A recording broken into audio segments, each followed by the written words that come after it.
છો गुजरात। नमस्कार। देश के number 1 Hindi news channel news 18 India के सबसे बड़े चुनावी मंच पर आप सभी का बहुत बहुत दिल से स्वागत है। गुजरात अधिवेशन की आज शुरुआत हो रही है। ये शुरुआत यकीनन बहुत शानदार रहेगी और यादगार रहेगी। हमारा देश दुनिया का सबसे बड़ा लोकतंत्र है। चुनाव लोकतंत्र का सबसे बड़ा त्योहार है और जैसे त्योहार में घर सजाते हैं, ठीक वैसे ही देश के number 1 Hindi news channel news 18 India ने सबसे बड़ा मंच यहां पर तैयार कर दिया है, सजा दिया है। जैसे त्योहार में घर पर मेहमान आते हैं, ठीक वैसे ही गुजरात की सियासत से जुड़े हुए कई सूरमा इस वक्त हमारे साथ मौजूद हैं और आगे भी हमारे साथ जुड़ेंगे। तो सबसे पहले उन सभी के लिए जोरदार तालियां। तो आइए, गुजरात अधिवेशन का शानदार आगाज हम करने जा रहे हैं और इस शानदार आगाज के लिए मैं न्यूज 18 इंडिया के मैनेजिंग एडिटर किशोर अजवानी जी से अनुरोध करूंगी कि वो मंच पर आए और इसका आगाज करें।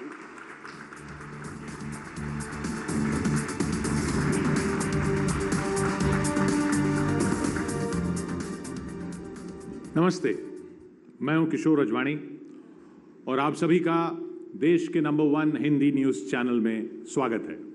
देश का नंबर 1 हिंदी न्यूज़ चैनल पेश करता है देश का नंबर 1 चुनावी मंच अधिवेशन और आज है गुजरात अधिवेशन, क्योंकि चुनाव हैं इस राज्य में जिसने एंटी इनकम्बेंसी देखी नहीं। सेफोलॉजिस्ट जो एंटी इनकम्बेंसी की बात करते हैं वो यहाँ पर हर बार जुटला दी जाती है। क्या इस बार भी यही होगा? क्या इस बार भी फिर से बीजेपी का परचम लहराएगा या इस बार चुनौती कड़ी है, ज्यादा है? चुनौती दो तरफा है बीजेपी के लिए, वो तो हम सब तक देख रहे हैं, लेकिन उस चुनौती से बीजेपी कैसे पार पाएगी वो भी देखेंगे। ये वो प्रदेश है जिसने इस देश को मौजूदा प्रधानमंत्री दिए हैं और कहा जाता है कि इस प्रदेश के चुनावों में आज भी मोदी फैक्टर सबसे बड़ा फैक्टर है। इन सब मुद्दों पर बातचीत होगी और रात 8 बजे आज इस मंच पर देश के गृह मंत्री अमित शाह खुद मौजूद होंगे। चुनावों से पहले सबसे बड़ा उनका इंटरव्यू आज रात लाइव 8 बजे इस मंच पर देखिएगा। तब तक बने रहिए गुजरात अधिवेशन में। स्वागत आप सभी का।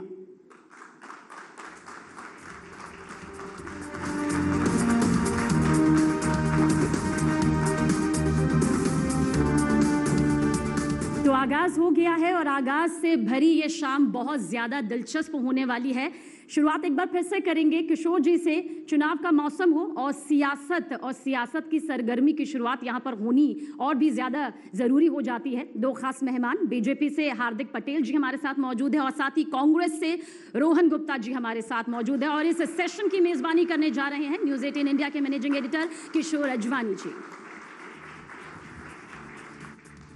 तो बिना देर किए हम स्वागत करेंगे बीजेपी से हार्दिक पटेल जी का और कांग्रेस से रोहन गुप्ता जी।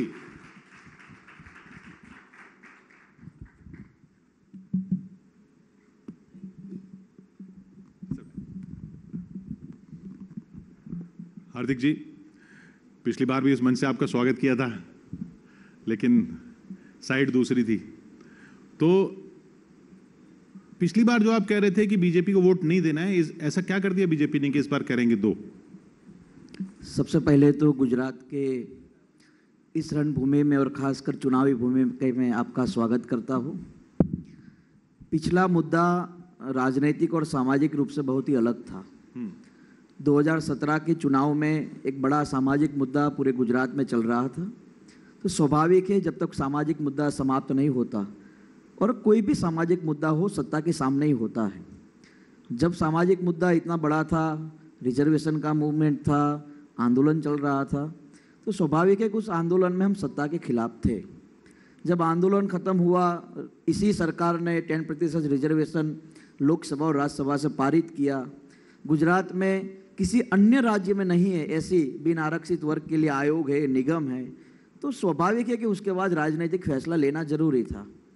जहां हम गए थे, राजनीतिक फैसला जहां लिया था, वहाँ से गुजरात की गौरव और अस्मिताओं पर कई बार सवाल उठे थे और कई बार सनातन संस्कृति के खिलाफ भी आवाज़ उठी थी। तो स्वाभाविक है कि वहाँ रहते हुए जिस मूवमेंट के साथ हम लोग कांग्रेस को ज्वाइन किया था, उस मूवमेंट के साथ, उस विचारों के साथ, उस लड़ाई के साथ वहाँ सफल नहीं हो सकते थे। तो आज हम भारतीय जनता पार्टी में है। 2017 में जब आप हमको सवाल करते थे तब भी हमने विभाग के रूप से उसका जवाब दिया था, तब सामने दिया था। आज जब हम यहाँ बैठे हैं तब जब आप हमको सवाल करेंगे उल्टे से सीधे से, तब भी विभाग के रूप में हम आपको उसका जवाब देंगे। पिछली पर तब आप हारने वाली साइड थे,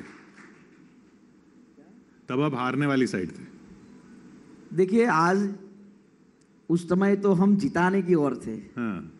और पहली बार ऐसा यानी हुआ, आप जो जहां तक वो पहुंचे थे 77 तक, वो आपकी वजह से पहुंचे थे।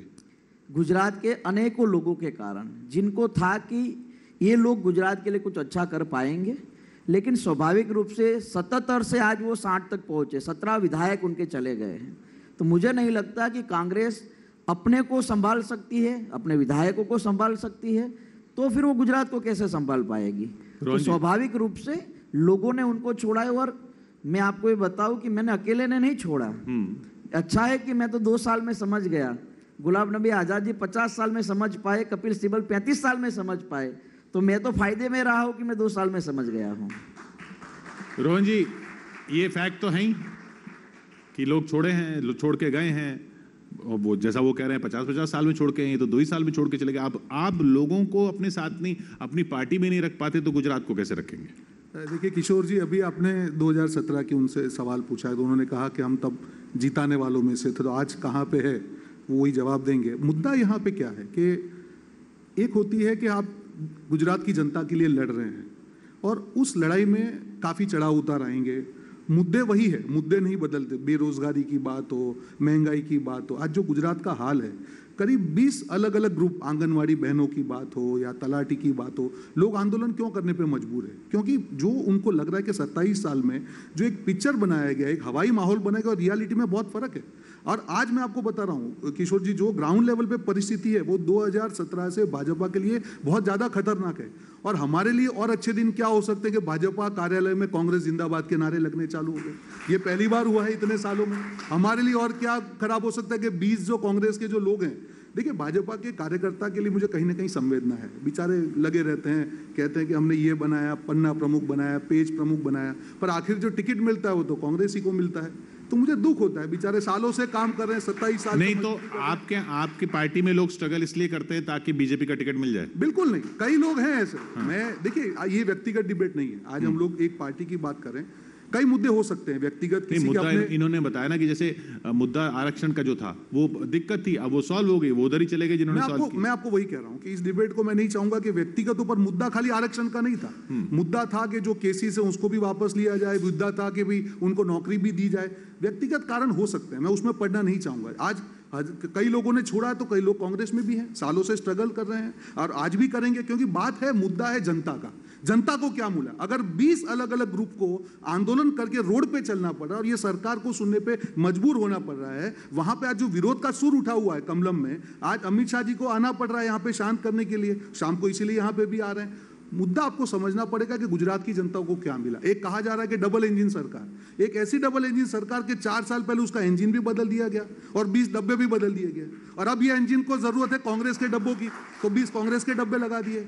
तो ये तो उनकी, लेकिन गाड़ी तो उन्हीं की चल रही है ना, डब्बे आपके ले ले, इंजन बदल दें, गाड़ी उन्हीं की चल रही है और ये हर बार चल रही है ना। 27 साल पुराना इंजन है, अब एवरेज भी कम हो गई है, डीजल भी ज्यादा खाता है, तो इस बार परिवर्तन होगा, इस बार चेंज होगा।